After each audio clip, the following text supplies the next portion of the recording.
ケーブルの太さは取り回しの悪さに直結するのに、なぜお前たちはとりあえずケーブルを太くするのだ。そんな風にお考えの人も多いでしょう。というわけで、細いアップグレードケーブル、出ました。やっほやっほ、イヤホン買ってるかい？ふぐみかんのイヤホンレビューの時間だよ。今回紹介するのは、JS Hi-Fi の新しいアップグレードケーブル、JS Hi-Fi ヴァンパイア、安価で細くて、そしてツートン。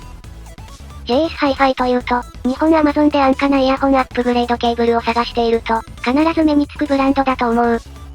ラインナップも1000円台から1万円台まで、コストパフォーマンスに優れたものが多く、台数が増えがちな中華低価格イヤホン収集勢にはかなり嬉しいブランドなんじゃないかな。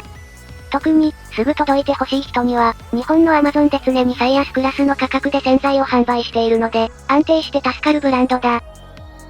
今回登場した JS Hi-Fi ヴァンパイアは、その中でもかなり安価なモデル、価格は2000円以下と、最安に近い設定になってる。JS Hi-Fi のラインナップの中でも、特別細い編み方で作られていて、それでいてツイストが入ってるので、通常の洗剤より引っ張り強度も高そうだ。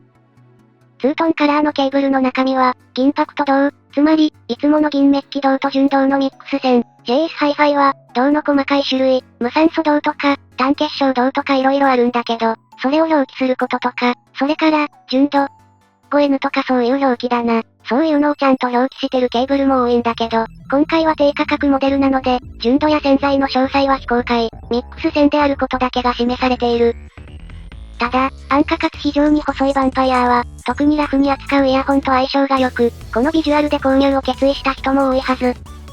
安価かつ細めのケーブルとして、個人的にライバルとして挙げたいのは、同じ JS Hi-Fi のシャドウ、それから、トリポーインのゾーダ。シャドウも取り回しの良い、音も大きく変化する面白いケーブルなんだけど、編み込みが緩く、使っているとねじれの感覚が均等じゃなくなったりする。ヴァンパイアはきつく編まれてるので、そういった問題は発生しづらいな。また、音色も洗剤仕様がかなり異なるので、違う性格になると思われる。トリポーイン像は、色合いもちょっとヴァンパイアに近い。あっちはあの細さでなんと純銅、銀メッキ銅線の組み合わせという3種ミックス線なんだけど、その分、価格もちょっとお高めだ。また、金メッキ線が入っている分、ケーブルの細さに対して、ウォームな表現もできるようになっている。銀メッキ純銅の JS Hi-Fi ヴァンパイアと比べると、音色も違いそうだな。というわけで、パッと見ただけでも、かなり性格が異なるライバルしか存在してない。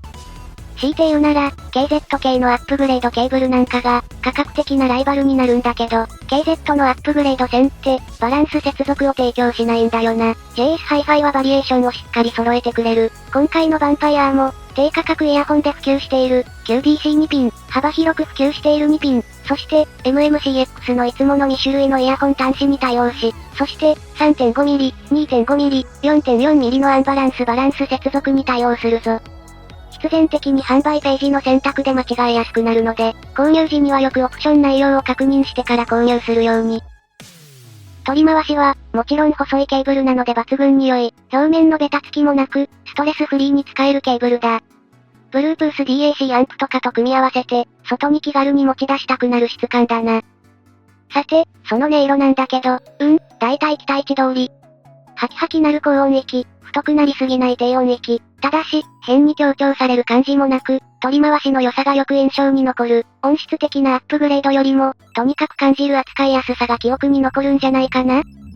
この手の低価格ケーブルって、どうしても洗剤が安価なので、高音側とか、高中音域側が眠たくなったり、銀メッキで持ち上げると、今度は高中音域との温度差が気になるケーブルが結構多いんだけど、ヴァンパイアは全体に程よい温度感の変化に止まっていて、標準線からアップグレードする、という目的にもちょうどいい。そして何より取り回しの良さ、この細さのケーブルだと、スライダーがついてないことも多いんだけど、ヴァンパイアにはしっかりアルミ金属製のスライダーがついていて、ケーブルの Y 字分岐のあたりもしっかり制御できるのが嬉しいな。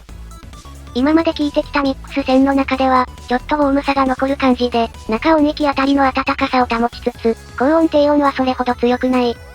同価格帯、ということでジアレイのケーブルと比較すると、ジアレイの純銅線と比べると、若干スマートに、銀メッキ線と比べると、少し中音域帯がウォームで、より厚みのある音に、ミックス線と比べると、あちらの方が全体的にシャープな印象だ。それと、高低音の強調も、ジアレイミックス線の方が強めだな。というか、中音域がよく前面に出てるから、高音、低音の主張が他のケーブルに比べて強くない、と感じるのかも。高低音の強調が一番強烈な、ビグマンゴクリスタルを直近に効いてるから、特にそのイメージのおかげでおとなしい、と感じてるところもありそうだ。ミックス線の中では、中音域が特にウォームで伸び伸びと出るので、ボーカルがしっかり温かく聞こえる、スマートなケーブルが欲しい人におすすめだな。JS ハイファイの低価格線軍団と比較すると、ハイ8と比べた時、ヴァンパイアの方が個人的におすすめ。高中音域がより整理されて聞こえつつ、ウォームなので、分離感がある程度出る印象だ。よりウォームな音が欲しい人はハイ8の方をおすすめするかな。JS ハイファイシャドウとは、ちょっと比較できないな。シャドウは高中音域以上がバッキバキに感触系になるケーブルで、個性が強すぎて、ヴァンパイアと競合しない。とりあえず、はっきりとした目的がなく、細くて取り回しの良いケーブルが欲しいなら、ヴァンパイアの方をおすすめするぞ。Amazon の商品写真は実物と比べて色が若干黄色く感じる。実際にはより美しいツートンなので、そこは期待していいと思うな。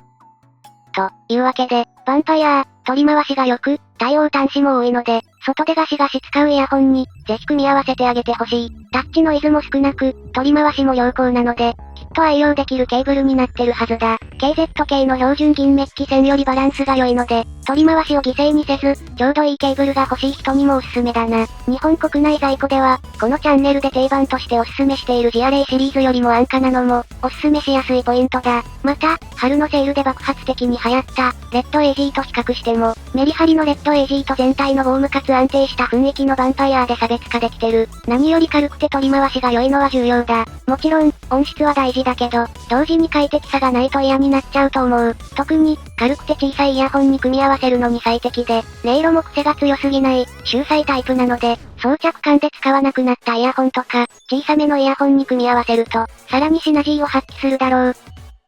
といったところで今回はここまで、愛用者が増えそうな一台だったぞ。